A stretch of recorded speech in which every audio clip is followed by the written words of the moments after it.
Phone charge দেওয়া অবস্থায় কানে হেডফোন লাগিয়ে ঘুমানোর সময় বিদ্যুৎস্পৃষ্ট হয়ে মর্মান্তিক মৃত্যু পূর্ব মেদিনীপুর জেলার পাঁশকুড়া থানার মদনমোহনপুর গ্রামে। মৃত অনির্বাণ খাড়া, বয়স 34 বছর। বিহারে সিভিল ইঞ্জিনিয়ারিং কাজে যুক্ত ছিলেন তিনি।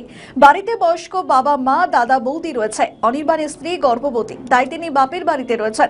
মঙ্গলবার রাতে খাওয়ার পর তিনি নিজের রুম লক করে ঘুমোতে যান এবং সকাল 9টাতে তাকে ঘুম থেকে ডাকার চেষ্টা করেন বাড়ির সকলেই, কিন্তু অনির্বাণের কোনো সাড়া পাওয়া যায়নি।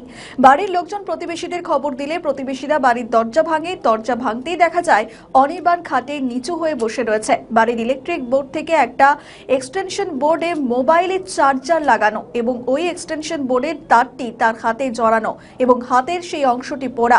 প্রাথমিক চিকিৎসার পর জানা যায় তিনি মৃত। দেহটি পাঁশকুড়া পিতপুর সুপার স্পেশালিটি হাসপাতালে পাঠানো হয় ময়নাতদন্তের জন্য।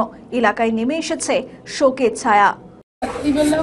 কারেন্টের বোর্ড নিয়ে, এক্সটেনশন বোর্ড নিয়ে ঘুমিয়েছিল, ফোন চার্জ করছিল। তারপর তাড়াতাড়ি কালকে খাইয়ে বাবাকে আর ওকে খাইয়ে ওই ঘুম বাড়ি দিয়ে শুয়ে দিয়ে আমরা অনুষ্ঠান দেখতে গেলাম। ঘুমাচ্ছিল, সকালবেলা উঠে ওরা এমনিতেও দেরি করে ওঠে, ওই জন্য আর সকালে কেউ ডাকেনি।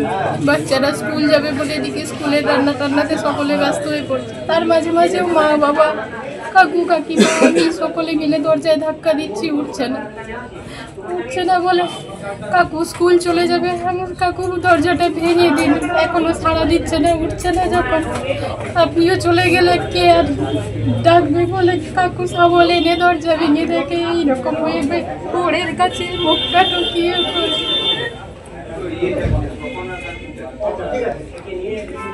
আপনার নাম?